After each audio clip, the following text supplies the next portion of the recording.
Hello, welcome to the next piano lesson with Richard Yang. Today is Kingdom Hearts Wonderland's Surprises from the Field and Battle album. So to follow this tutorial, please do find the sheet music from Google. You want to search for the Kingdom Hearts piano collections. This is a Field and Battle album. And always do click that subscribe button and the little bell if you like this video, and because I do pump out a lot of videos, and you can be the first to know. Okay, so this piece I really like it because throughout the Kingdom Hearts piano collections there's the way I put it, too much pedal. So it's very refreshing to find a piece that uses minimal pedaling. And it sounds, it can sound very classical. You can make it sound very clean. So we'll get right to it. So the beginning part is fairly simple. I'm gonna go over very, very quickly because there's really no issue with notes or anything. Just make sure everything is staccato, okay? Well, wherever it's marked.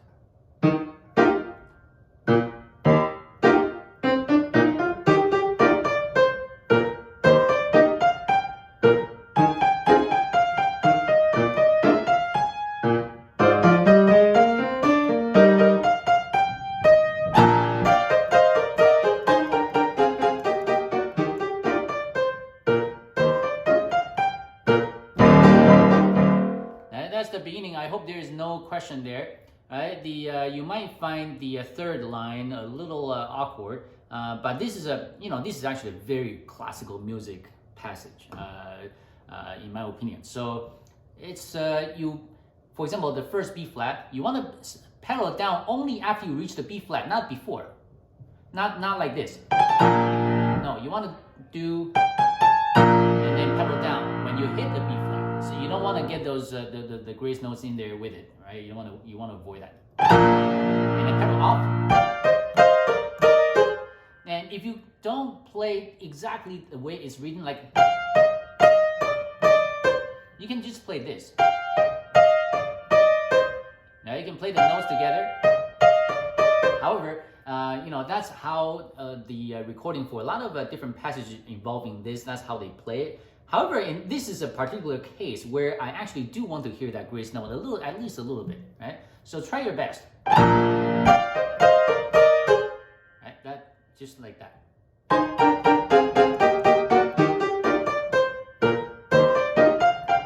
Now, double forte. And if you look at the accent notes, and you have the staccato later on, so pedal down for sure. And up. You only want to pedal down for the first, the couple of beats. That's about it.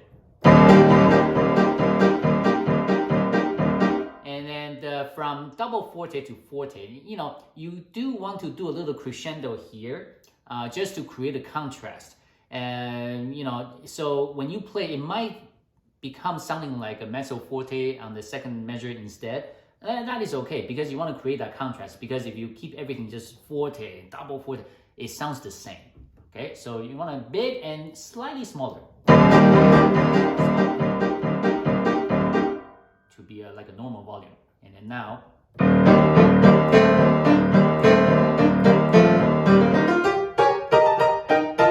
this is probably this passage will go, it repeats a few times throughout the piece. You need to know where to jump to, obviously. Right? It's really, really fast. Right? So as long as you know how to jump from this, see, then you'll do okay. But that takes some practice, I guess. So.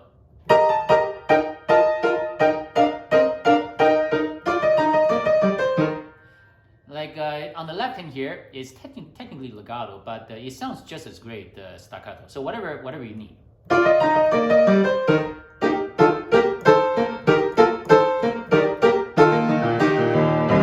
And on the 16th notes over here, if you pedal it down, it can be a little safer, right? You won't, because it's the same chord. So.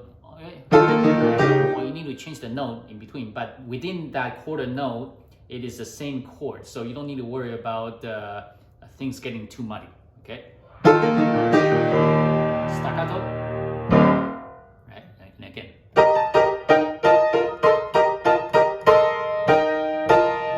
Pedal up, down, change. Right, and then the glissando. So the glissando, it simply starts from the F. You just go. When you get close enough to the E flat, you take it, right? Obviously, if you try to aim for the E and then you hit the E flat, you're probably gonna go over. You want to end your glissando a little bit before that, probably around F or even G. Okay, so it sounds like this.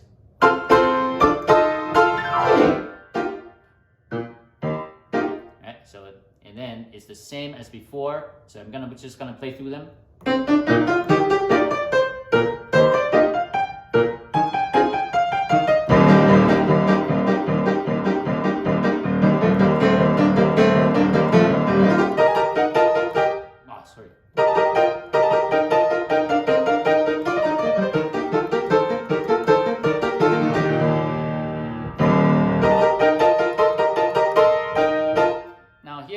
That's new. That's how you play it, and you want to try to lean a little bit toward the upper notes because those are your accent notes. If you lean slightly, ever so slightly toward the right, the weight of your hand, then you can make sure you get the upper two notes right. Because if you lean slightly toward the left, then you can potentially be playing like this. Actually, I don't even know how to play that wrong. So, and the left hand, this is not easy because you get some, it's not exactly smooth fingering.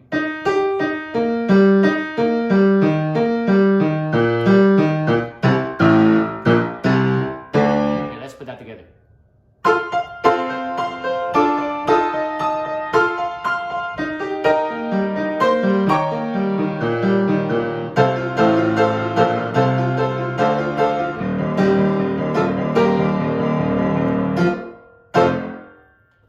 Easy enough. Now this one. Now watch this.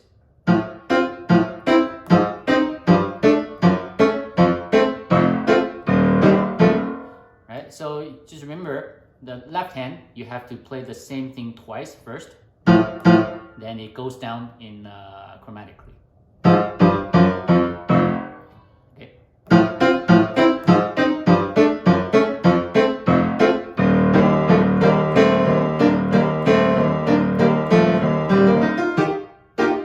And now it's the same thing as before, so I'm going to play through it very quickly.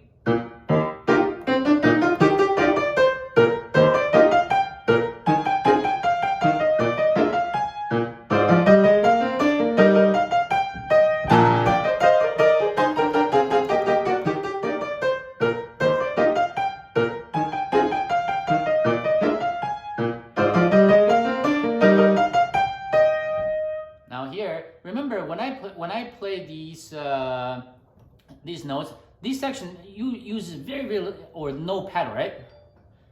Okay, that's my kids looking for screen time. Okay, right? Even here, right? No pedal at all. Now, when you hit a note like A flat, you want to gracefully lift your finger, so don't make it too short, right? Just the same as next one. Here, they actually tell you to play the full length of that these notes. So you play like this, right?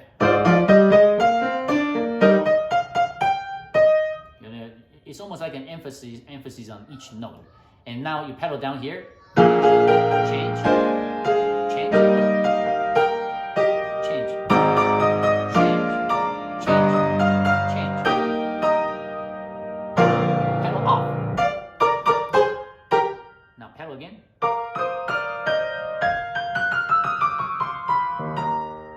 that takes us to section E. Now, section E is definitely not easy. When I recorded the Final Fantasy 15 Veiled in Black, it has a section kind of like this, where you have triplets and straight time things to play together. It can be a little confusing, so I'll play slowly.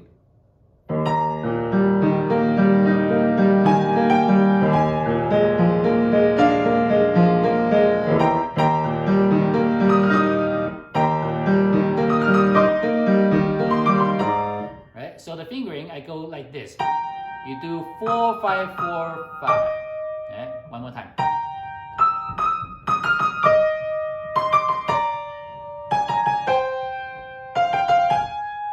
Okay, and the timing.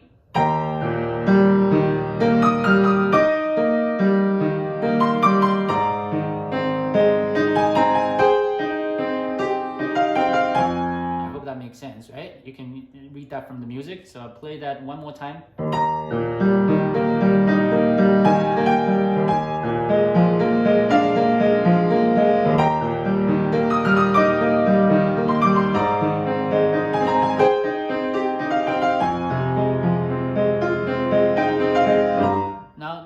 So that's what it sounds like, but in my recording, I do have some rubato incorporating into these sections to make it sound a little moving.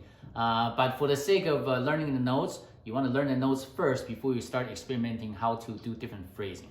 Okay, so I'll just continue.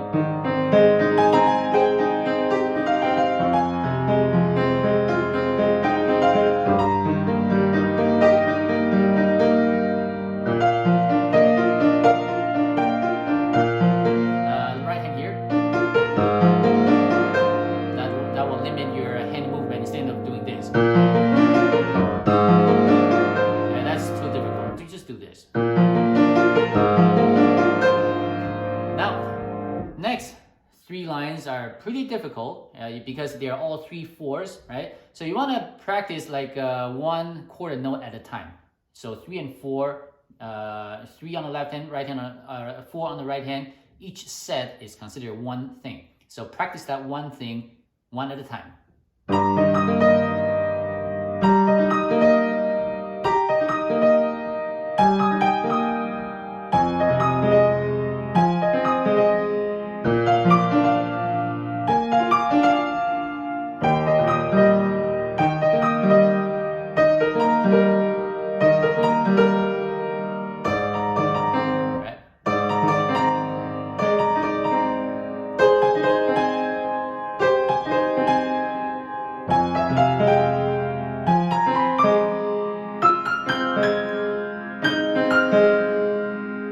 As well.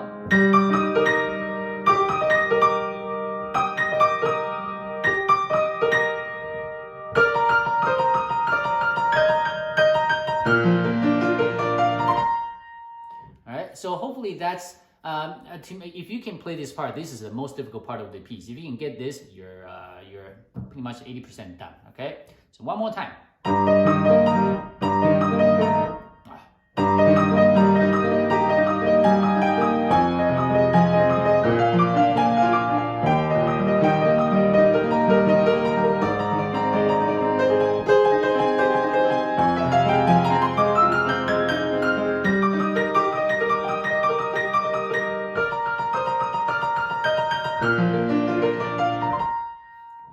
But of course, playing it this slowly makes it for me it's a little awkward.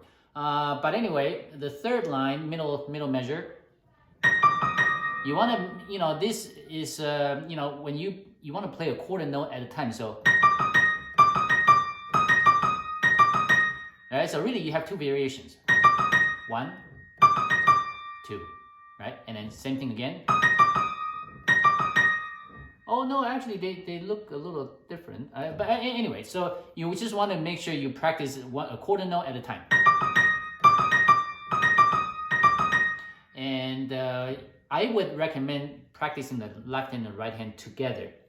I know it is not exactly intuitive and it can be difficult, but the thing is, when you need to coordinate the left hand and the right hand in this manner, if you practice them separately, when you put them together, try to put them together, it's another challenge all by itself because you're so used to play that all by itself. But if you practice, even if you don't know how to play, you don't know the timing,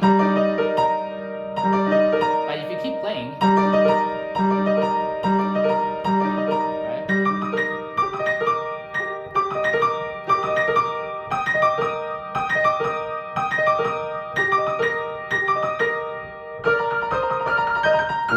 right, then you will get it. Now where were we?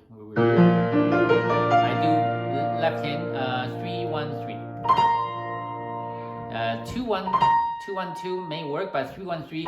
Whenever I need better control, I always use 1 and 3. Okay, now next.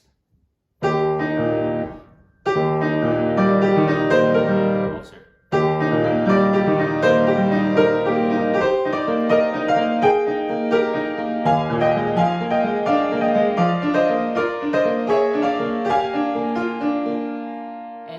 So for this section, please don't pay too much attention to my fingering because I tried it, just to prep for this video. I tried it, and apparently I use different fingering every time I play it for some reason. So just don't pay too much attention here, and many ways will work. So.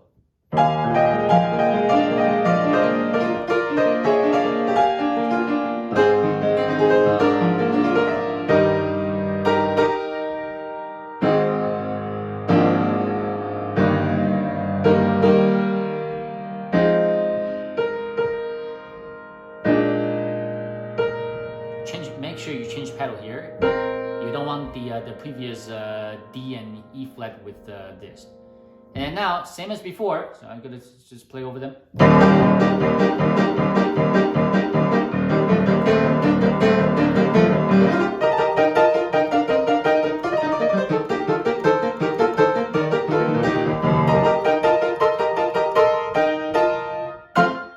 Here is different. Here is a very this one measure is maybe a little confusing. You want to slow down so much to study, to analyze the rhythm here.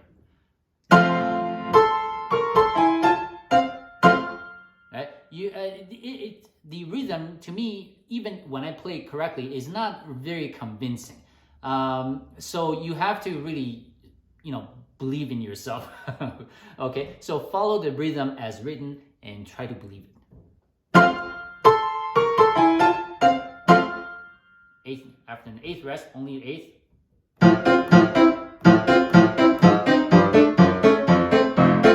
Right, now we're in section G. So,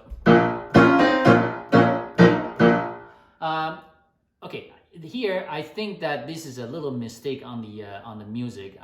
For this chord, I'm pretty sure it's not staccato. It shouldn't be staccato. Okay.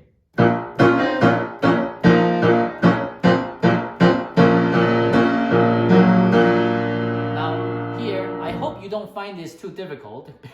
You probably will, but I'll show you.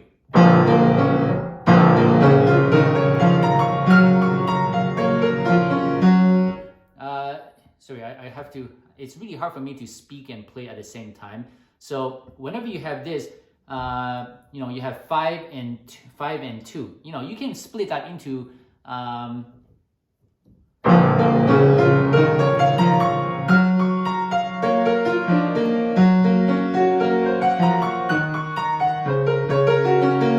don't know if that makes sense. This is something that you have to spend quite some time on just to get familiar with the 2 and 5.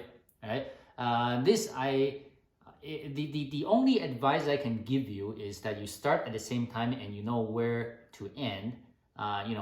So you just fit all the notes within that time. That's the only way I can suggest for practicing, because once you get it, then you will really get it. But while you are learning it, that's probably your best bet. Okay.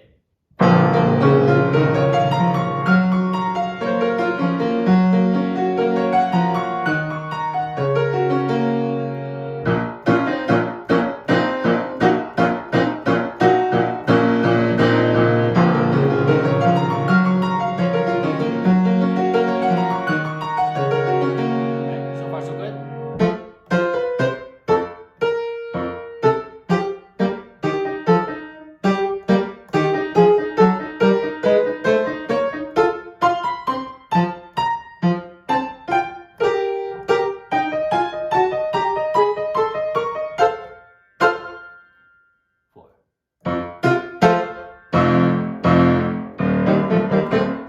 sounds the same as before.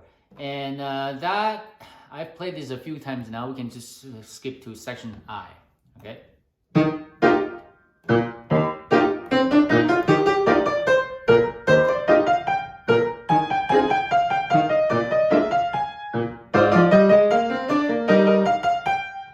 Pedal here, starting from the G, change, change, change, change, change, change.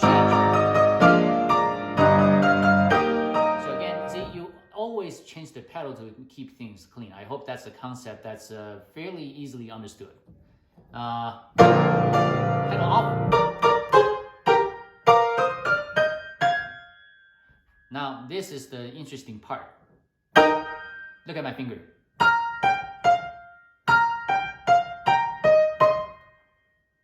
Sorry.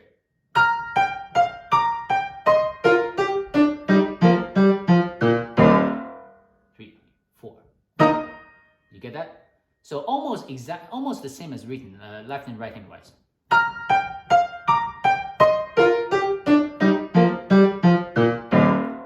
Even slower.